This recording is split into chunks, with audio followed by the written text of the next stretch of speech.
it's a real pleasure to be here, and like Lucas mentioned, it's such a unique opportunity to be able to talk to people who are actually doing this stuff on a daily basis. And so hopefully, some of the things I'll talk about today may spark some interest, and I'm really curious to hear your feedback. So I'm interested in the role of incentives on charitable giving, and what I wanted to do is actually kind of give you a bit of history of how I came to this topic. As we're building, I think, a larger framework to try to incorporate a lot of diverse set of findings, and really what got me interested in this was a piece that appeared in the New York Times in 2008. It was a profile of Dan Pelota. I'm sure many of you are familiar with. But Nicholas Kristof, who wrote this piece, starts off with what I think is a really interesting question. If a businessman makes a hefty profit while doing good works, is that charity of greed? Do we applaud or hiss? He's talking about Pelota's firm. Pelota, of course, had a organization that did fundraising for major charity drives, so like walks for breast cancer research, AIDS walks in New York, Boston. He was widely regarded as, my understanding is, one of the best at his job. But Pelota's organization wasn't a nonprofit. It was actually a for-profit entity. And Pelota himself earned, by many people's standards, at least my own, has a large salary of roughly $400,000 a year. So when this information became public, Pelota was essentially blacklisted from the charitable world. And what I think is really interesting about this particular case is this seems to have resulted in a net loss to a lot of the charities that employed it. So, for example, it talks about one breast cancer charity that went from raising $70 million with Pelota to only $11 million after he left. And there's a dilemma here. If anybody saw Yuri Denise's great talk yesterday, I think there's a very similar idea. We have this kind of push and pull reaction. Because on one hand, this seems to be a win-win kind of scenario. The charity is benefiting, the individual is benefiting, and importantly, the incentives are aligned. So, the harder that Pelota works, the more money that's raised for the charity. And yet, we kind of have this knee-jerk reaction, maybe that there's something amiss here. That in some way, the altruistic effort has been tainted in some way. We know there's a large literature in psychology, which I'll talk a little bit more about later, but that kind of distinguishes the domains of helping versus profit-seeking. And so there's some reason to think that maybe people would judge profit-seeking in these altruistic domains negatively. But if we consider that in the Pelota case in particular, if we really believe that Pelota has no substitute, then it's almost as if people prefer a world, or people think negatively of Pelota, people prefer a world in which there's less good done to a world in which there's more good done, but somebody is earning a profit from that. So that led my colleague, Dalian Kane, and I to just ask this very basic question, are these cases of tainted altruism perceived as doing worse than doing no good at all? So I'll tell you about one study from that paper. It was based very closely on the Pelota example. So I'll just read this for you. Dan P. works with Promoter Charitable Events. His organization handles the planning, promotion, and execution of major fundraising drives to raise donations for charity. Daniel P.'s organization is a for-profit company. After all the organizational costs have been settled, he and his staff take a percentage of the remaining funds. Therefore, the more money that's earned for the charitable cause, the more profits go to Daniel P. and his staff. Now imagine that you're the head of a large charitable organization, you're planning a fundraising drive, and you need to decide whether or not you'll hire Daniel P.'s company, or instead whether you go with an alternative promoter. And then participants were given a series of binary choices where they were told how much Daniel P. would earn for the charity, and how much he would take for himself or his company would take, and then how much would be raised by the alternative promoter, and how much the alternative promoter would take for themselves. And then what you can see is going on here is in the very first choice, the alternative promoter, what we call strictly dominates Daniel P.'s firm. He is both earning more money and taking less, but then you can see as you go down these subsequent choices here, now Daniel P. is earning more money for the charity, but is also taking a larger proportion. And so what we hypothesize would happen is initially people would start off choosing the alternative promoter, and then at some point they would switch and say, well, Daniel P. is earning so much for the charitable cause, then I would go with him. So we're kind of curious, what's the inflection point, the point at which people go from choosing the alternative promoter to Daniel P.'s firm, and this gives us an estimate of kind of how much money are people willing to forego to, in some sense, punish profit-seeking in this charitable case. Was the other organizer for-profit or not-for-profit? I wasn't... Oh, we didn't specify at all. And why did you go for Daniel P. in another one rather than just organizer A and organizer B? I mean, was there... So I'll show you I was just wondering whether there was a lot of coverage of the case and whether that was influencing... Yeah, so I have one more condition, which I hopefully will address some of those concerns. So it was identical in every way except for being a charitable fundraiser, he was a corporate fundraiser. So all the language was kept exactly the same. But now instead of raising money for charity, he's raising money for a corporate event. So this is the only language that changed across the two scenarios. So concerns about the specific individual or those kinds of details, which were just stylistic choices, I think are addressed by kind of this tight comparison.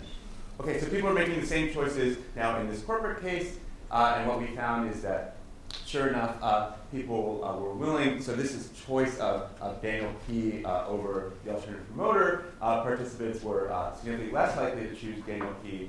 In the charitable case than in this corporate case. If we look at the inflection point, the point at which people go from choosing the alternative promoter to Daniel P., we see that on average, people are willing to forego about $50,000. I wouldn't make too much of these specific numbers, but about $50,000 in this corporate case. So there's some kind of punishment of price gouging, but that number is much larger in the charitable case. And so this turns out to be a significant difference of around 11%. We also asked some follow-up questions just to rate, how moral, ethical do you approve of Daniel P.'s actions, also the extent to which they thought this person's action made the world a better place. And what we find is that looking across the charity versus the corporate fundraising conditions, participants rated Daniel P. As significantly less moral, significantly less ethical when he was raising money for charity than when he was raising money in the corporate domain, and they rated the actions as equally beneficial. So I think this is a really fascinating result because here you have this case where somebody is doing a lot of good in the world, in some cases twice as much good, raising $2 million for the charity, and people are judging them very harshly worse than if the person never tried to do anything good at all. Okay. I was curious then about the extent to which this might extend to people's own behavior, and one domain to look at that is the domain of thank you gifts. So I'm sure familiar to everybody here, but NPR drives, so this is a very common technique in a lot of different places to offer some sort of incentive, some sort of thank you gift in exchange for donating. So donate $75 and you get an NPR mug. And so one prediction here coming off the research I just talked about was that perhaps these gifts may actually reduce donations because they're creating some ambiguity about people's reasons for giving. And this is actually consistent with, I'm missing a slide, but no problem. It's actually consistent with a large literature on what are known as crowding out effects, but the way in which these kind of extrinsic incentives might push out people's intrinsic motivations for doing good in the world. So in the first study, we just asked about predictions. What do you think will happen? We described two different groups of people. One group of people were asked to donate to PBS, and they were offered this pen as a thank you gift. The other group were just asked to donate, and we just asked participants, who do you think donated more, the people who were offered the pen or the people who were offered nothing at all? Overwhelmingly, people say predict that others are going to give more when they are offered something in return versus when they are not offered something. We asked them also to predict the magnitude of the difference, so it comes across in these expected donations. And then we just now tried to ask, well, what do people actually do? And so now we present, this is, again, a hypothetical study, but we now said, imagine that you were solicited by PBS. You asked to make a donation. In one condition, we said you were asked to make a donation, you were offered this PBS pen. In another condition, to a different group of participants, they were just asked how much they'd be willing to donate to public broadcasting. And in fact, we see the exact opposite pattern. So opposite from the predictions, people actually say that they would donate less in the condition where they're offered a thank you gift versus the one in which they're offered nothing at all. And this is a finding that we've gotten again and again. This is a study with real donations, so we conducted this similar to the kind of lottery paradigm that Lucas was talking about. So we said you're entered into a lottery. for $100 in exchange for participating in this study. If you're selected as a lottery winner, how much would you like to allocate to a charitable organization? In this case, it was Save the Children. In one condition, participants were offered a thank you gift. So if you make a donation, you're going to get this lovely Save the Children tote bag. In the other condition, they were just asked to donate. And then we selected lottery winners and paid out the donations accordingly, contributions accordingly. And so what we find again in this scenario, participants are willing to donate more in exchange basically for nothing than when they are offered this thank you gift. Now, Michael Chow, I think, has a talk later on today showing similar types of effect in the field. We also asked a bunch of follow-up measures: how wealthy people perceived the charity to be, how important the charitable cause was, how efficient the organization was, what percentage they donated to overhead costs, how appealing the offer was. I don't think there's much information here, but that's basically the only place in which we find a difference between these gift versus the thank you gift versus no gift condition. So it doesn't seem to be these kind of inferences about efficiency of the organization or something like that that's driving the difference. Okay. So like I said before, this is consistent with the large literature on crowding out effects. However, there's an opposite finding in the literature which shows the effectiveness of charitable purchases. And so this was really kind of problematic for me, and I spent a lot of time trying to say, well, how can we reconcile these two patterns of data? And we actually wound up, Jennifer Savory, who's a graduate student at Yale, and myself kind of wound up going to a very similar theoretical place as Sylvia and her colleagues did, in appealing to this kind of fundamental difference between market exchange types of relationships versus more social communal relationships. So I won't kind of rehash all of that, but the basic prediction here is that incentives and the role of external incentives is going to have a very different effect depending on the type of domain that's considered. So specifically, when you have an offer that's framed as a donation, then offering some type of extrinsic incentive, like a thank you gift, might actually undermine that intrinsic motivation. It seems it's somehow violating this kind of communal domain that's been activated. But when a similar offer, or potentially identical offer, is framed now as a purchase, we thought that perhaps there isn't going to be a norm against receiving something in exchange. And in fact, people might actually evaluate this as a type of win-win. So, I'm getting to buy something, and I also get to help out a charitable organization. So, we actually we ran a couple of studies. So this is kind of the culmination of a lot of this different work and trying to fit this together. But how do we now understand when incentives are maybe going to be more versus less effective? So, in this study, sorry, I'm kind of losing my voice a little bit here. We asked people to donate $3 to a charitable cause. It was Children's Hospital in Detroit. In one condition, we said if you donate, or the second condition, I'm sorry, we asked people to donate, and then we said if you donate today, you're going to get this scented candle. And in the third condition, we asked people to make a charitable purchase. So when you purchase this candle for $3, and the proceeds will go to the charity. And the reason why we did all this candle stuff is actually this is a direct. We're trying to directly replicate this Holmes, Miller, and Ratner paper where they found the boost of charitable purchases. So just to kind of run through the predictions for a second, we're expecting that consistent with the effects that I showed you before, offering a thank you gift might lead to fewer donations than just asking for a pure donation, but that we might find the opposite effect when we reframe the identical offer as a charitable purchase. Okay. So I'm showing you choice share, so just the number of participants who said that they would be willing to take this offer, and indeed that's what we find. So participants, in a sense, are contributing less when they're offered this thank you gift, but when the same offer is reframed as a charitable purchase, they wind up contributing more. We also asked about kind of the perceived altruism of the offer.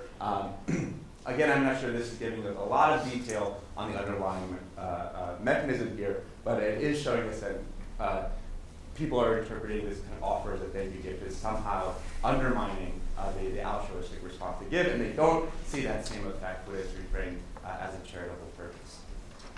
Okay. this next study is a little bit complicated, but what we wanted to do here is pull apart now these different types of incentives. And what I mean by that is if you think about these two different types of framing, so contribute to a charity and you're getting this thank you gift in return, so there's a charitable offer, but I'm getting some sort of material incentive. And then I'm saying that that's analogous to this case where you're making a charitable purchase. I'm going to purchase an object, and then there's some amount of money to go to charity. But if we really decouple these things, in one case I have this extra incentive that's material in nature, but in the charitable purchase case I have this extra incentive that's actually charitable in nature. So we wanted to pull those things apart and say, how do these different incentives, these different types of incentives operate in different domains? So how do they change based on the context in which they're encountered? So we had 6 different conditions in the study. One condition, participants took a survey, and then in exchange for completing the survey, the kind of default was to get a $20 Amazon gift card, but we gave them the choice between this $20 Amazon gift card and something else. And so what I'll show you in these 6 conditions is the something else that they're choosing between, but the Amazon gift card was always the alternative. So in one case, they were given the option to donate $20 to the Red Cross, and this is right after Hurricane Sandy. In the second condition, they were given the opportunity to donate $20 to the Red Cross. That if you make this donation, we're going to give you a $10 iTunes gift card for you. A third condition, donate $20 to the Red Cross, and it was said we'll donate an additional $10 to the Red Cross on your behalf. So you can think about this as kind of a charitable match. 3 more conditions. Now, purchasing a $20 iTunes gift card, purchasing a $20 iTunes gift card, and we said we'll give you another $10 iTunes gift card, or purchasing a $20 iTunes gift card, and we'll donate $10 to the Red Cross on your behalf. So you can see what's going on here. You have the exact same incentive that's either applied in the donation case or the purchase case, and either it's going to be this kind of material incentive or this more charitable incentive. Is that clear? Okay. Yeah. Are the bottom treatments just a private good, or are they saying the proceeds go to charity? Well, in this case, we're specifying that the proceeds go to charity, but the gift card is always just for you, and then we just mail them an electronic gift card back. So those virtue treatments are just private good. Yeah, I mean, this is like just getting a discounted iTunes gift card, boost purchases. So we would hope something to happen in that condition. Okay. This is just what the materials look like in one of the donation conditions. So you can see they're making this choice between the Amazon gift card versus these different types of bundles. Okay. What I'm going to show you is the comparison to the baseline donate-only condition or the purchase-only condition. So we're looking at the relative change as a function of offering these different types of incentives. The other thing I'm going to do to make things extra hard on me, and hopefully not too hard on you, is to break these out by different types of interest. And what I mean by interest is how interested people are in iTunes gift cards. So when we started doing these studies, we realized, well, one thing that seems to matter is basically how attractive people find the gift that you're offering. And that can really shift the kind of absolute level of donation in response to these gift cards. So we started taking measures of just how often do you use iTunes gift cards. We actually wound up finding slightly different patterns of results across people who are less interested in iTunes gift cards versus people who are more interested in iTunes gift cards. Okay, so in the donation case, we find this is, again, relative to the donation-only case, that offering this material incentive reduces donation, especially for people who are not interested or less interested in the iTunes gift card. So you might think to yourself, well, wait, maybe people are less interested in this case because they just don't like iTunes gift cards. But if we compare that to now the purchase condition, so this is now in the context of buying a $20 iTunes gift card, well, both groups respond to the additional material incentive, right? So it's specifically encountering the material incentive in the context of a donation that seems to reduce overall contributions.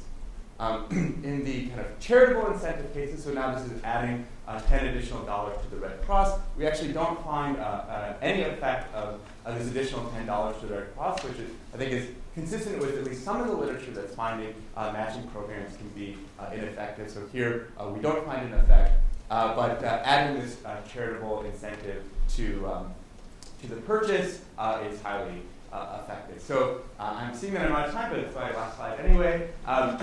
I think together this suggests that from a cognitive perspective, charity is really a privileged domain. And in particular, the way in which it's privileged is that people have an intuitive notion that charity or altruism has to be genuinely motivated. We saw that tainted altruism can be perceived as worse than doing no good at all, or that offering these thank you gifts can lead individuals to contribute less. But importantly, this seems to be a really fragile effect that's highly dependent on framing. So merely shifting kind of the context from a donation to a purchase can change both the magnitude and the sign of contribution. So I'm going to stop there. Thanks very much.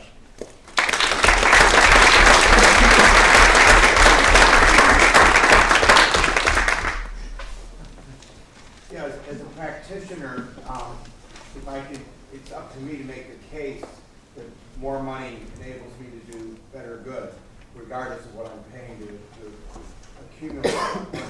I have bottom lines to meet, and I have a job to do. So, regardless of what the public thinks, if we're able to do a better good, we have to define that case in a better way. The other thing, in terms of getting a gift, if that gift is not just a gift, but a means to help promote the charity, get more people to give, is there a case where people are more likely to want the gift with the donation? So, for instance, a hat that says, give to the Red Cross or whatever, gives you So we have one. So to your point, we have one study in the paper on the thank you gifts where we kind of reframe the purpose of the gift. So in one case, we're offering them a tote bag. We said, hey, this is great. You can take it shopping. In the other case, we say, this is great because of the logo of the charity print on the side, and so when other people see it, it's going to raise awareness for the cause. There we find that just attenuates the negative effect, but it doesn't actually increase the overall level of contribution. So maybe from a practitioner perspective, all the money that you would have spent on tote bags in that particular study might not have been effective. You have a question? I just wondered about, are you aware of any brain research that shows that this charity as a different domain is because our responses to charitable giving and the needs of others come from a different part of our brain than some analytical part of our brain that's more purchase or value or transactionally oriented? Yeah, I don't know specifics. I know, there's some wonderful work showing the way in which just giving can boost happiness. I believe that there's some neuroimaging studies that link it to emotional centers like the amygdala, but maybe some of the other speakers will have more information on that. Can I ask about also the incentives?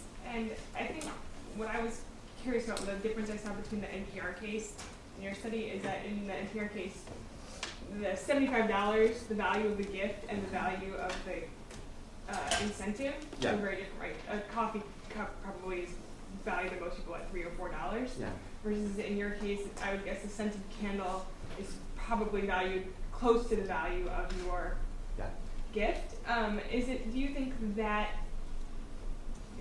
if you chose something that was a much lower value to the person, it would change any of your results? Have you looked at any of that?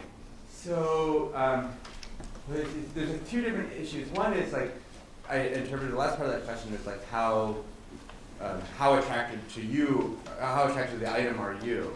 What I meant is kind of Compared to the price. Compared to the price. the value versus the size of the gift, right? So So do we you see it as actually being a thank you gift or closer to a? We'd like you to purchase this scented candle for $75. Yeah. So I think what's going on there is so I'm talking. I think the work here suggests this sort of halo for charitable purchases. I'm guessing that, and we haven't looked at this directly. What goes on in that case when it's a $75 amount? You're like, oh, right, this is a donation. Right. Clearly, I'm donating a lot of money, and so then you might reconstrue it as a donation, and potentially you might get negative effects there. I don't know. Yeah. We've actually experienced that where there's not enough of a gap between the value of the gift, the amount of the gift, and the retail value, if you will, of the prize. Because we joke, we have a prize closet that has all this stuff that's never going to see the light of day because we had such pushback from donors previously when we've done that. Yeah. So what you've described is at least consistent from what we've seen, but I think the issue of what's the trinket worth retail versus the amount that they're getting with it, I think that's kind of the NPR approach. Yeah. Did you have any treatments where you asked somebody to purchase something for a price that was, ridiculously high and said the person could give it to charity? Or, No.